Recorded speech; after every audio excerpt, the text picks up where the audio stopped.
Hello, everyone, and welcome back to the podcast.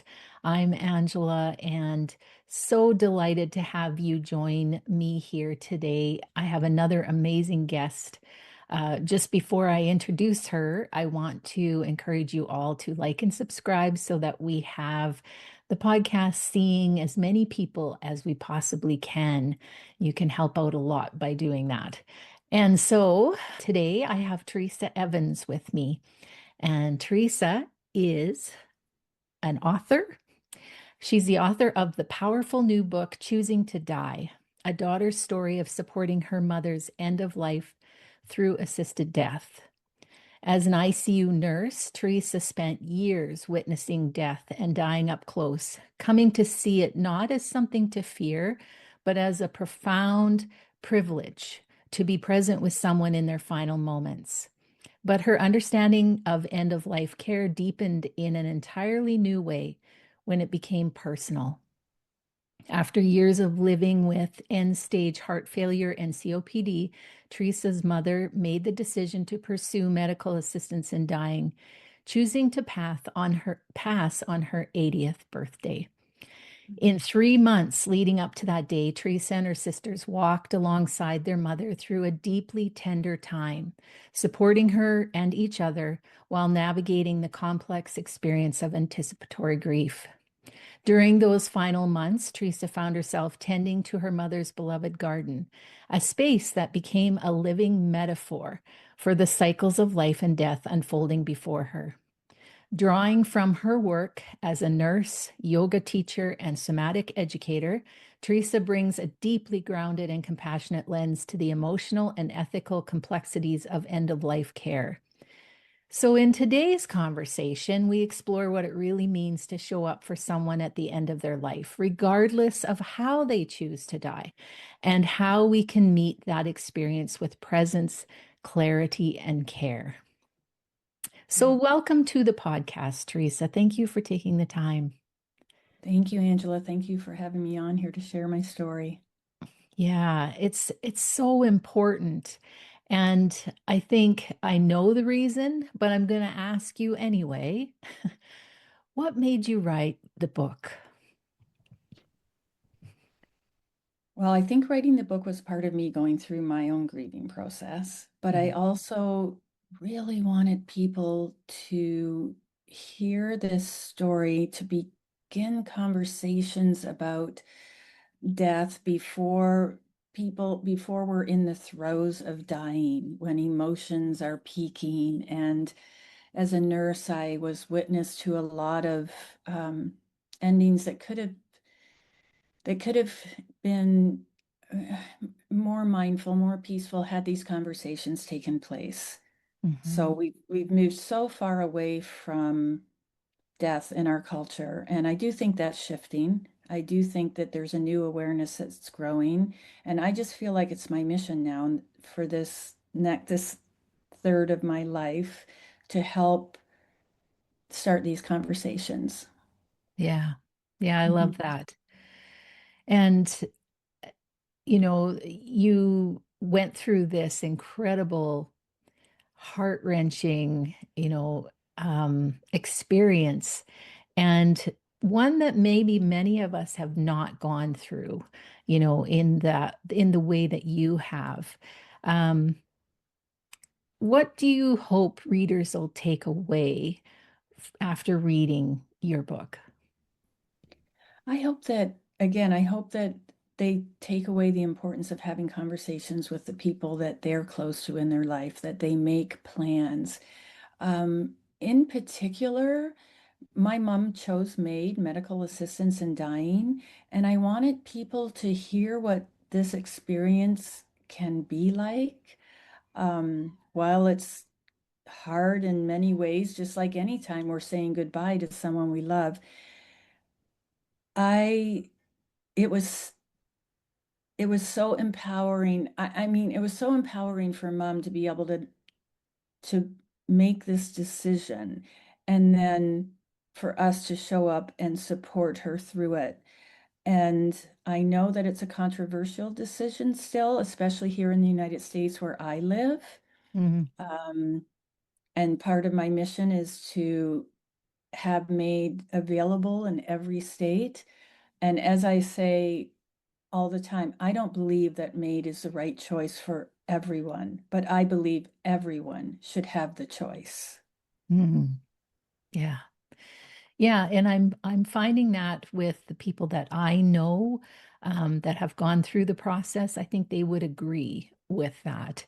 Mhm. Um, it must be hard though, uh, for both ends. I mean, it must be a difficult decision to choose, and then at the same time, difficult for the family around to be able to embrace that decision. Um, and to walk with someone through that.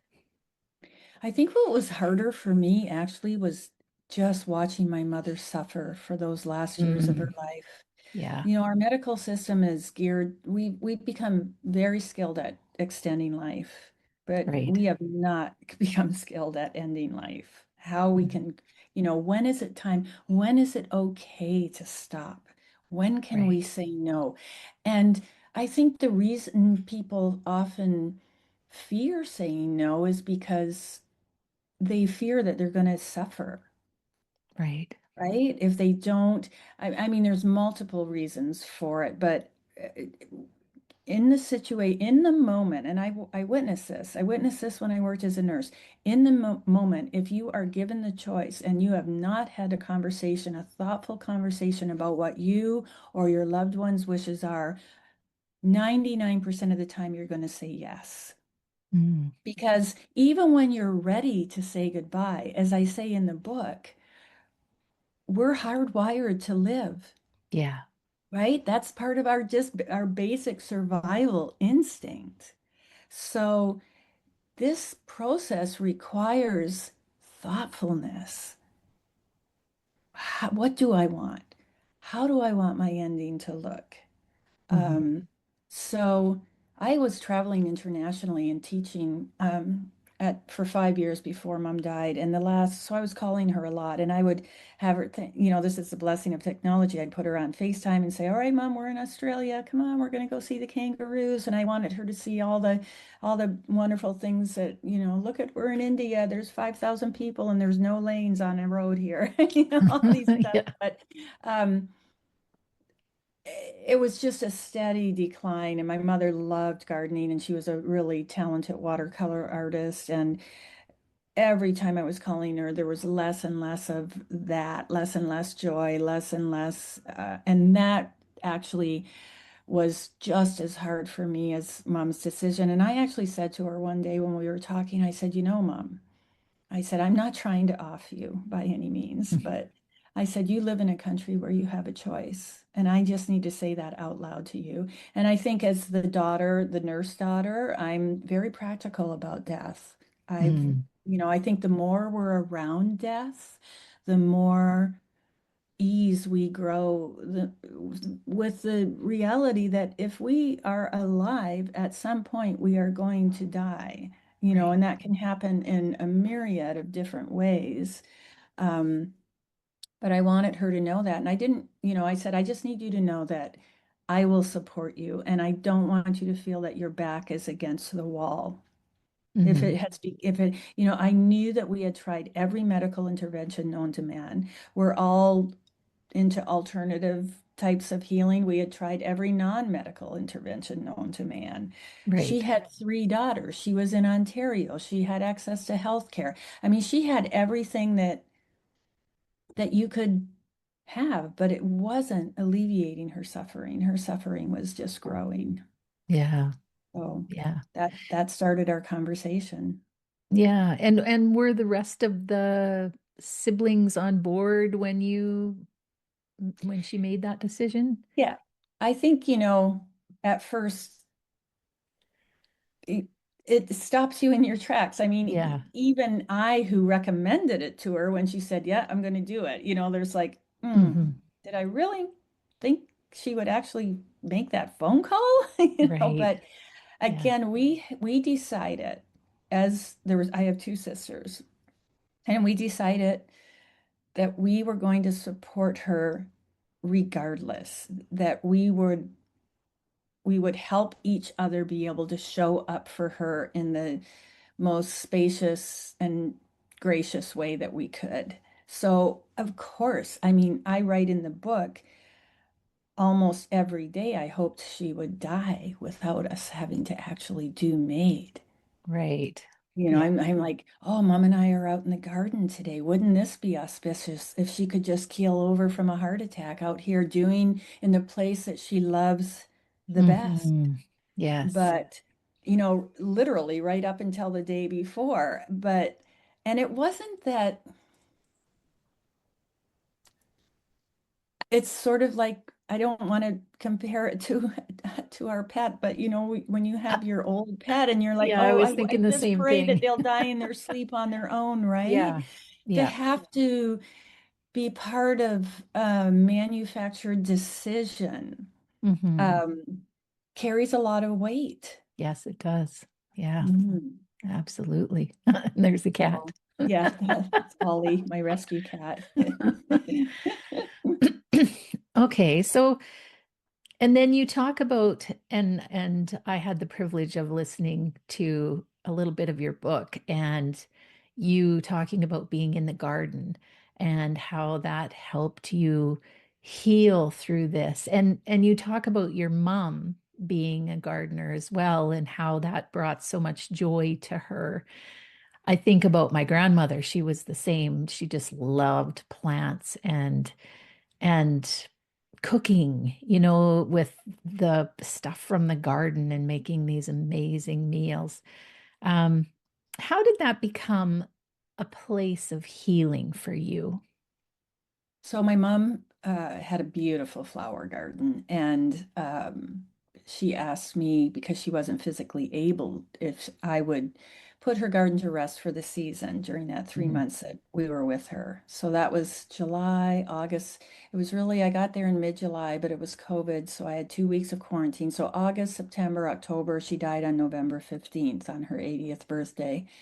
And that just felt like such a privilege when she asked me. I mean, I really felt a responsibility there. Yeah. And as I was working in the garden, pretty quickly on, I thought, you're watching, it's the changing of the season. So you're watching integration and disintegration going on all around you. And I thought, wow, this is exactly what we're experiencing with mom right now.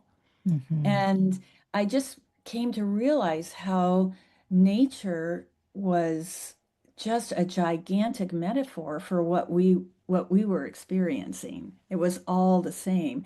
And so, when my heart felt like it might crack in half, Yeah. and I would be working in the garden. First of all, there's just something healing for me about being in the garden, sticking your hands in the earth, watching, looking at the plants, knowing that it's a normal thing for a plant to drop its seeds and lose the beauty that we can see. So hmm the main theme that I carry throughout the entire book, I think somebody that interviewed me said you actually wrote this 18 times in the book, is there is that which we can see and that which we cannot see. Ah, And so, when you think about, for instance, in the chapter on, so when I decided to write the book, I thought I have to include the garden. And I wanted to write a book that people who were maybe even afraid a little bit to read about this topic could have an in that would soften the story. And I thought mm. plants, most people love plants. And so I made a list of mom's plants, and I have 14 chapters in the book, and each chapter focuses on one of the perennials that was in mom's garden. Oh, nice. So in the water lily chapter, if you know anything about water lilies, you have this beautiful, amazing flower that we see floating on the surface of the pond. Connects it by one long shoot all the way down to a rhizome, which is provides the nutrients and anchors the plant to the bottom of a muddy, murky surface, right? So you have the light and the dark, you have this connection.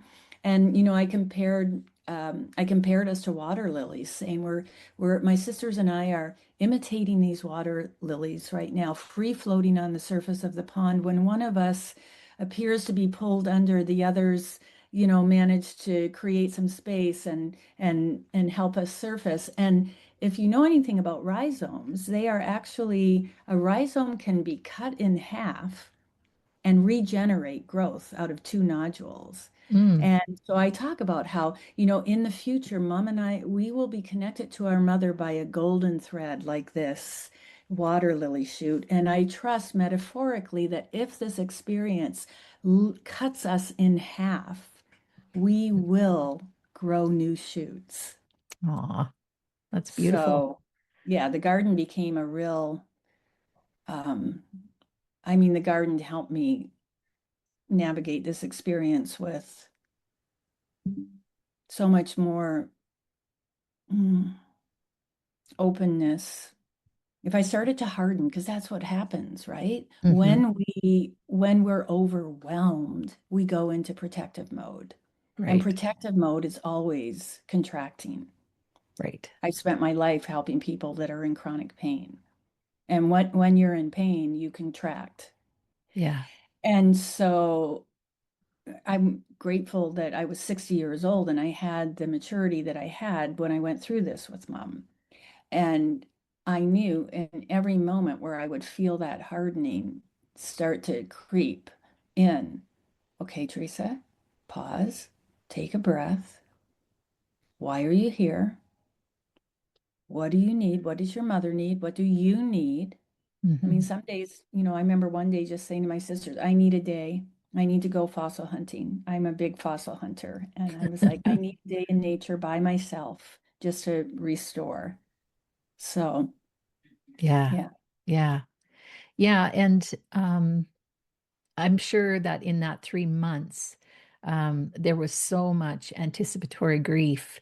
And that's something that I think a lot of people don't know about or maybe understand because I know when my husband was dying, I mean, I held out hope until the very, very end. And so, but I always knew that there was a chance that he could go, right? And so, there was this grief that was happening before he passed.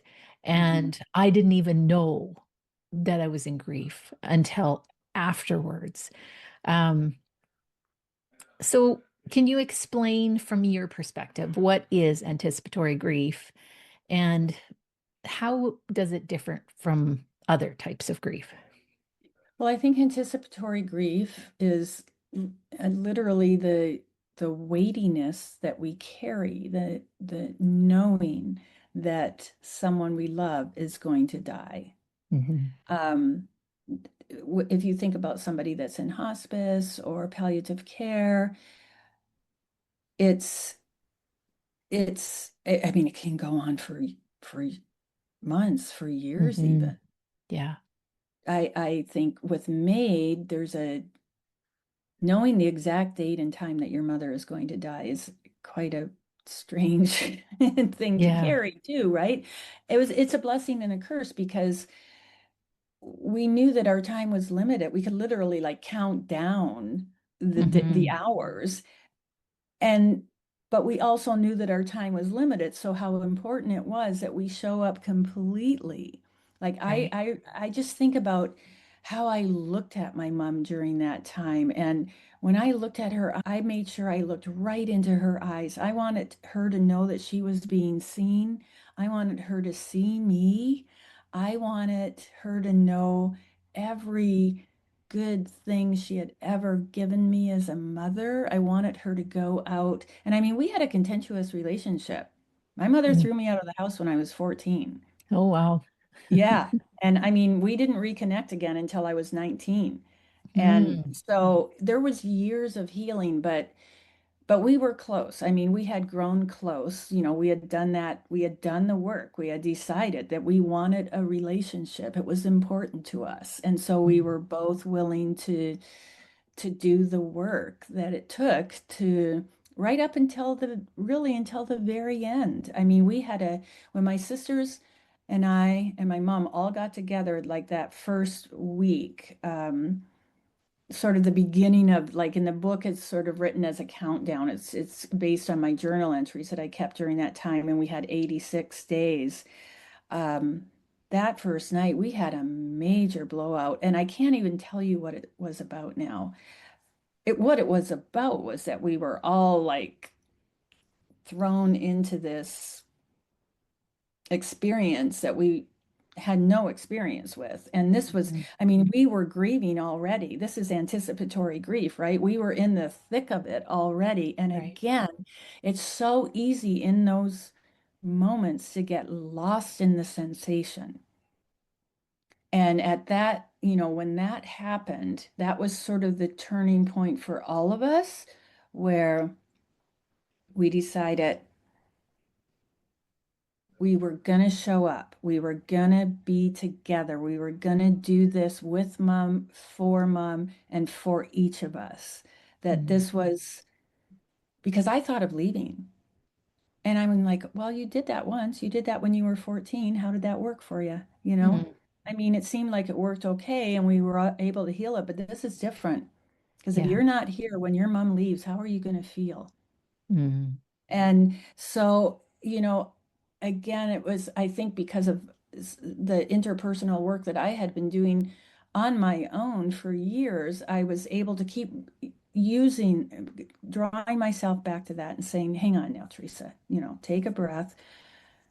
What's important to you? What was important to me was knowing that mom was literally going to be loved right out of her body on this journey.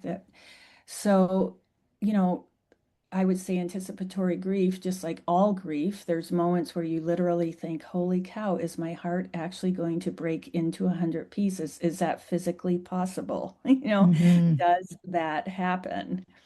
Um, and again, I was cognitive that I didn't want to spill my grief all over my mother. I didn't want her to feel like she needed to take care of me. But there were moments where she did. And I'm Mhm. so grateful for that. And she was a mother, so I I I of course wanted her to be my mother. I mean, it's 5 years out and just having this conversation, if I let myself, I could easily slide into I just want my mother. I want her Mhm. here so I can, hug her one more Right. time. Or I think that that's the beauty of the depth of the relationship that we had over these years. And Right. so had written to my students because I had to stop teaching for a while after mom died. I was just, I think this is a part of what we don't do well in our culture is take the time to grieve. And sometimes it's just because simply we can't. I mean, a week is not enough. A week off work, Oh, my no. God, right? Right. But, so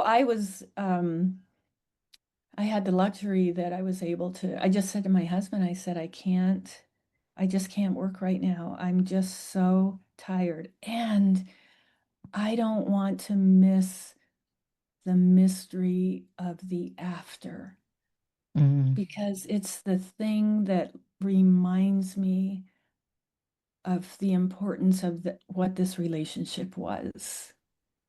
So Mhm. I really let myself, again, I was lucky because it was COVID. Unlucky Ah. in many ways, but I had lost my teaching subcontracting jobs because they were all travel. So basically, I'd Ah. lost my business. I'd lost my livelihood. I'd lost my mother, said goodbye. I didn't lose my mother, but said goodbye to my mother. Mhm. And I needed to, I needed to, I mean, some days I stayed in bed for a whole day and I'm a go-getter. That is not my, that is not my MO, but Yeah. So I think, grief is grief, and we feel it the way we feel it. I think the difference with anticipatory grief is that we know it's coming, so we're carrying it. And mom said we had 3.5 months, and we all agreed that maybe we wouldn't have 3.5 months was a long time. It was a Mm, long time to yeah. know the exact date and time. That being said, when somebody dies suddenly, Hmm. I think one of the hardships is that you're robbed of that chance to say goodbye, to say the things that you wanted to say, which again brings me back to one of the goals of the book, which is to have these conversations now. Never assume that somebody's going to be around forever or even for a week. Right. Yeah. Yeah. Absolutely. That is one gift that grief brings is that knowledge of how precious life is and how Mhm. important it is that we say the things that we need to say and do the things that we need to do. Yeah, Yeah. for sure. I think it literally, I mean, I describe it in the book as sometimes I was literally stopped in my tracks, like literally Mm, dumbfounded. Like, how do I put one foot in front of the other? yeah. What's somebody guide me? Um, and Hmm. it's changed my relationship with everyone that's important to me, because once you've gone through that, you understand the possibilities of either choice, either showing up or not showing up. And I just, I want my daughter. I prepare my daughter. And my daughter, I mean, I am an advocate now for having these conversations and talking about death. I have my DPOA. I have my all my paperwork in order. And I'm like, Stephanie, I want to sit down. I want to have this conversation with you. I want to show you where things are. And she's like, oh, Mom, we don't need to do that now, do we? Right? Right. And that's Yeah. the way it is. That's her thing. And you're like, you're not even close to dying. Well, Right.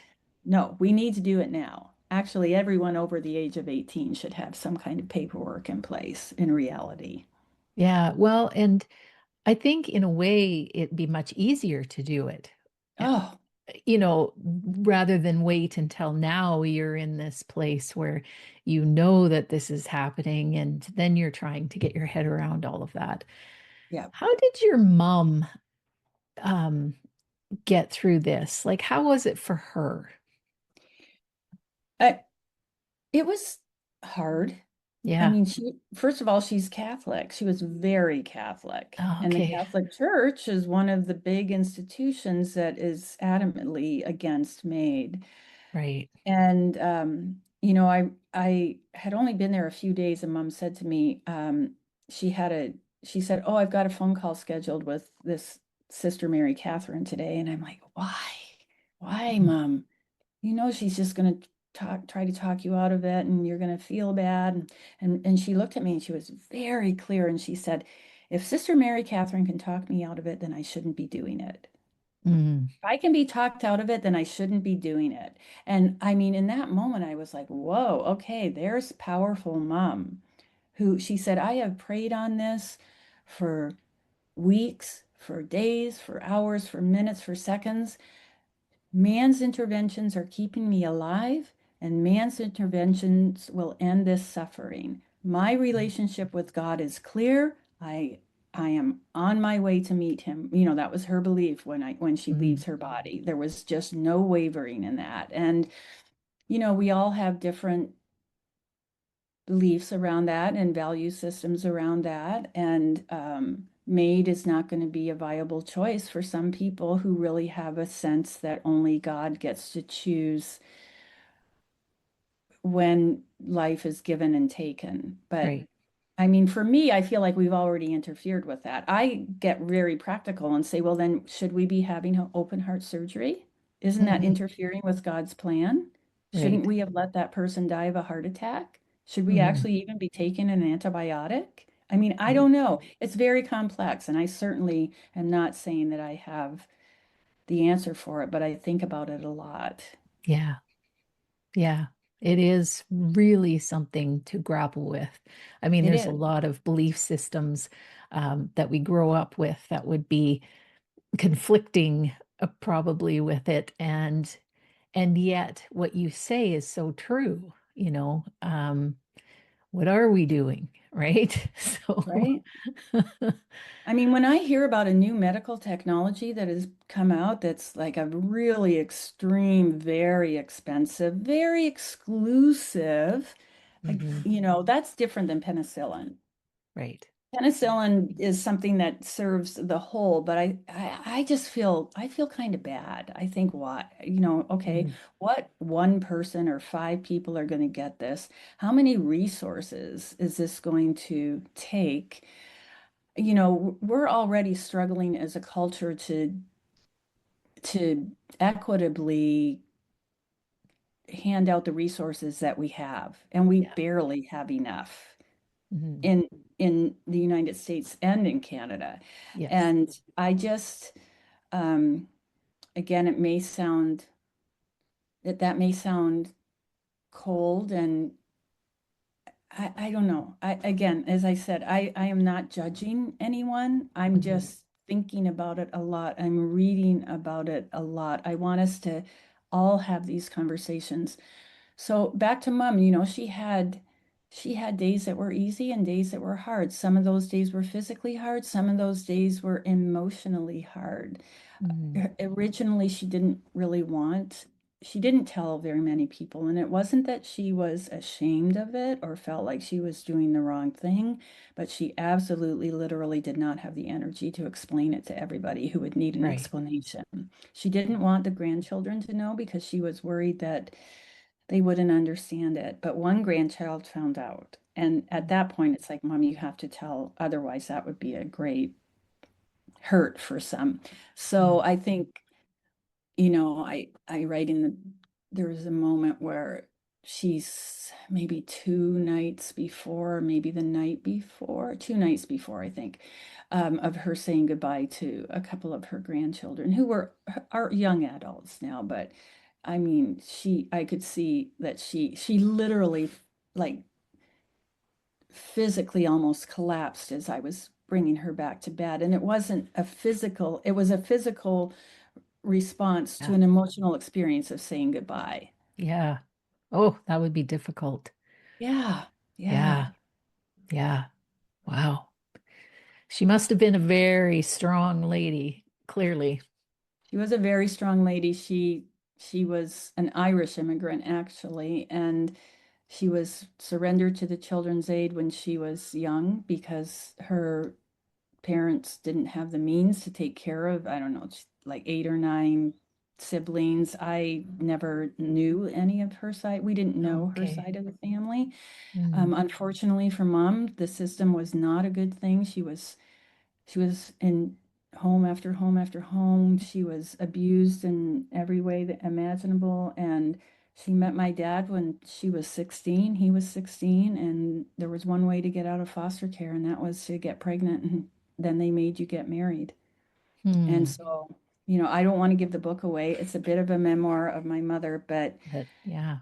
I I I'm amazed at her ability to show up as well as she did as a mother, given that she really had no modeling of what it was to be a mother. And I Right. mean, that was part of the stuff that we had to work through together. As I say, I write about that. There were times where I was like, who's the mother and who's the daughter here? Mm, You yeah. know? So, but I believe, and again, this is just my own belief, that we sort of in some way choose our families and choose our Yeah. parents. And um, there is a lesson.